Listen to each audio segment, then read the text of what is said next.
few years, the Supreme Court of India says this scheme is illegal. கொஞ்ச நாட்கள் கழித்து உச்சநீதிமன்றம் சொன்னது இந்த திட்டம் என்பது சட்டவிரோதமானது என்று சொன்னது. Please release the names of all the people who gave money to the BJP. உடனடியாக யார் யாரெல்லாம் பிஜேபிக்கு பணம் கொடுத்தார்கள் என்ற விவரத்தை தெரிவிக்க வேண்டும் என்று உச்சநீதிமன்றம் உத்தரவிட்டது. For a few weeks the banks didn't release the names. கொஞ்ச நாட்கள் அந்த வங்கி எந்த விவரத்தையும் வெளியிட மறுத்துவிட்டது. Then the court said please hurry up and release the names, and the names came out. பின்னர் நீதிமன்றம் நடவடிக்கை எடுப்பேன் என்று சொன்னவுடன் அந்த பெயர்கள் வெளிவர ஆரம்பித்தன. Thousands of crores of rupees went straight to the BJP.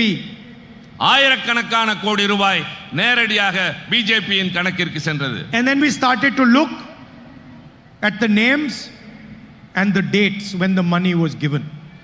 அந்த பெயர்கள், கொடுத்த தேதி, எவ்வளவு பணம் என்று எல்லா தகவல்களும் வெளியாகின. And that's where Mr. Modi's genius became visible. அப்பொழுதுதான் திரு மோடி அவர்களை பற்றி வெட்ட வெளிச்சத்திற்கு எல்லாம் வந்தது. Company has a CBI inquiry, an ED inquiry, an income tax inquiry, and a few days later they pay money to the BJP.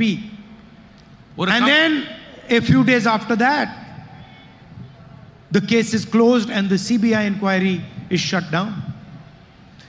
ஒரு company மீது CBI வழக்கு தொடுக்கிறது, அமலாக்கத்துறை வழக்கு தொடுக்கிறது, வருமான வரித்துறை சோதனை செய்கிறது.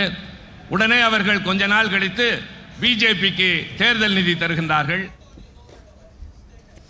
तो आप देख रहे थे कांग्रेस नेता राहुल गांधी की रैली जो कि कोयम्बटूर से जनता को संबोधित कर रहे थे। उन्होंने बीजेपी के ऊपर सवाल उठाए। प्रधानमंत्री